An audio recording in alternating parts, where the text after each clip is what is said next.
rare photograph survives from 1929. It shows a narrow, wood-paneled barroom on Nagle Avenue. Ordinary in scale, but extraordinary because it is real.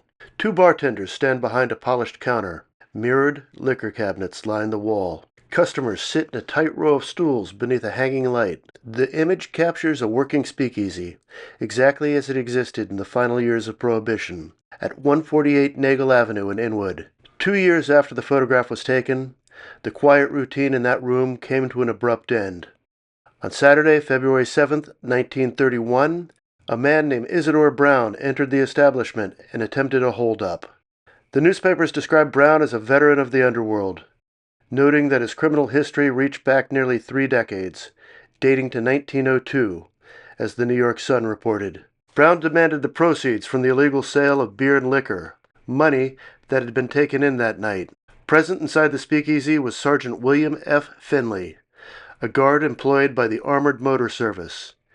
He had been assigned to protect or collect the weekend's earnings. Brown produced a firearm. Finley drew his own. The exchange of shots was immediate. Brown was killed inside the speakeasy. The next day, the New York Sun printed the story with unusual clarity for the era, referring directly to a speakeasy at 148 Nagle Avenue. The bar continued operating after the shooting. Prohibition ended 2 years later. The room, its layout unchanged, remained a tavern for decades. Eventually known as Mi Nido, or My Nest, generations of local families knew the counter, the stools, and the familiar glow beneath the bar. Softball teams came after games in Inwood Hill Park. Neighbors gathered after birthdays and baptisms. In 2017, the building burned.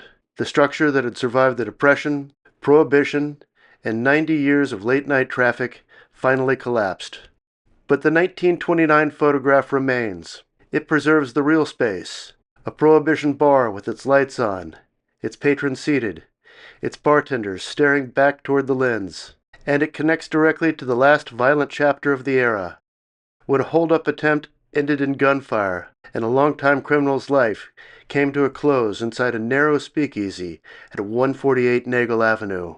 A single room, a single night of gunfire, a building that carried forward long after the law changed, and one image still looking back across the decades.